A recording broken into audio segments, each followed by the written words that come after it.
There's a famous comedy routine, although not so famous as I remember the comic, but it goes something like this. Someone says to someone, "You've got too much stress in your life." And the response is, "My stress is the only thing holding me together." Well, the fact is, stress is one of the nation's #1 killers.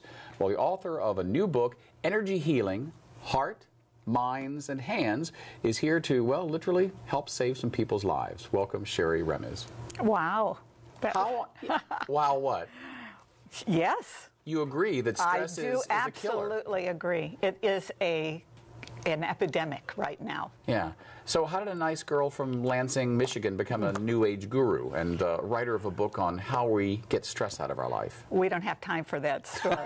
We got time. We don't have time for that story, but I think we should jump to where we are right now, and that is this is also a very wonderful time because ancient healing traditions are being recognized by academic medicine and New Age science. New Age science meaning quantum physics. Right. So not just for those of us who are in hippy-dippy Northern California and balance our auras and all that. Exactly. I mean, I'm being purposely flip. Yes, but you think that the sort of healing energy and the sort of stress reduction techniques that you talk about here are no longer the things of fringe science? Absolutely not. We're at the forefront, actually, of medicine coming up. We've got Kaiser Permanente, the Mayo Clinic, Duke University, Columbia University, Stanford, are all recommending mind-body practices for people because they understand that there's no separation between the mind and the body. And it's a whole thing where that's holistic.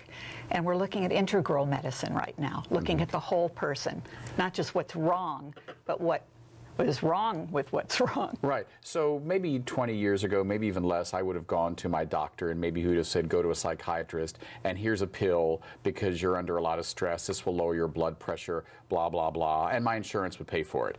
Are you telling me now that my insurance company may pay for me to do some of the sort of work that you're talking about in energy healing, heart, mind, and hands? That's a wonderful prediction. I can't see how that won't happen in the future because we have so many people that we have to care for. And so it's going to have to come into a situation where we're being, that we're having an insurance situation. Right. Well, talk to me about how you got to do the work you're doing. I know that you spent some time on Maui. You had retired. I have. And I remember there was a quote in the book. You said, oh, the economic crisis hit, and it hit me too. I realized, oh, my goodness, retirement, stress. Yes, that was. So how did you deal with that? Well, that wasn't, of course, the first stress I'd ever had in my life. But in 1985, I noticed when I put my hands on my daughter's head when she had a headache, that there was an energy. I could feel energy. And I had been doing a meditation technique that brought me into here and now. We hear a lot of that now, here, now, being present. And that's exactly what I did. And felt this energy in my daughter's head. And I kept my hands on her head and felt the energy change. When it changed, I said, what just happened? And she said, the headache went away. So I realized that without anything miraculous, just doing what I had been trained to do, be quiet, be still, just for a little while, a whole world had opened up to me, this world of energy. Right. So you're not talking about, quote unquote, paranormal miracles. You're talking about a real connection between power we have and being able to heal people. So you think the power of healing is something that we all have and don't know how to access, or only certain people have? Absolutely. Everybody has the ability, has the internal, innate capability, and can access it with just a little bit of guidance. And that's what the book is really about. It's about what's come up in classes and what's developed over the last 30 years and what I practice myself. And it's an open-ended thing. Our learning, it never ends as long as we're here in this body. So that moment with your daughter healing her headache, was that an aha moment for you? Definitely. It gave me a direction to take in my life. She and my son were about to leave the nest, and I was looking at the next years and hoping there would be something as really fulfilling for me to do. I was an artist. I was making jewelry at the time, and I loved it. The creative process. This is very creative. Taking care of ourselves is extremely creative, and nobody knows us better than we know ourselves, truly. Right. So talk to me about the connection between this book and your work, because you have private clients, people who come to you. There's probably no typical client, but as much as you can, describe a business person, let's say, who comes to you and says, I've got too much stress in my life, I've tried everything else, I'm really afraid that it's going to raise my blood pressure, I'm going to have a heart attack, I'm afraid my stress is killing me. What do you say to a person like that? Wow. No, I wouldn't just say wow. I would say, what is going on in your life that makes you feel like you need to be doing what you're doing? I think we have to look at what our mindset is. Mm-hmm. That's a really important part of what we'd be working at. So look at what the mindset is, situations, not story. Not so much story.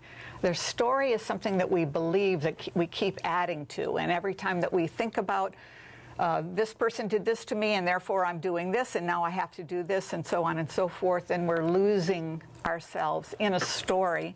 And also what we're doing is reinforcing the negativity. Mm-hmm.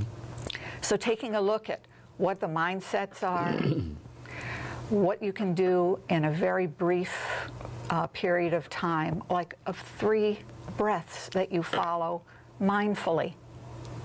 3 breaths. Mm-hmm. We could do that here. Do we have time? I got time to do 3 breaths. Well, what would you like me to do? Well, just notice. I want you just to notice. Notice. You must think I'm stressed. No, I don't. No. Do I? No. Are you stressed? No, I'm not. No, I'm not stressed. Notice, well, sometimes in classes, and I work with veterans with PTSD, we look at what is the person's stress number as they come into a class between 1 and 10, 10 being high. Mm-hmm. So just sitting, feeling your feet on the ground, mm-hmm. a connection with the earth, it's grounding. Mm-hmm. And put your attention in your belly and take a breath from there slowly up to the shoulders and let it go down the back, releasing anything that is stressful that you are aware of. And then again, from the belly up to the shoulders, and then release, and one more.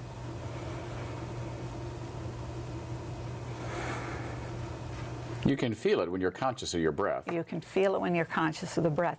One of the 10 terrifics, which are methods, tricks of the trade, so to speak, tools, mind tools, is to do what I call the speedy meditation to slow down.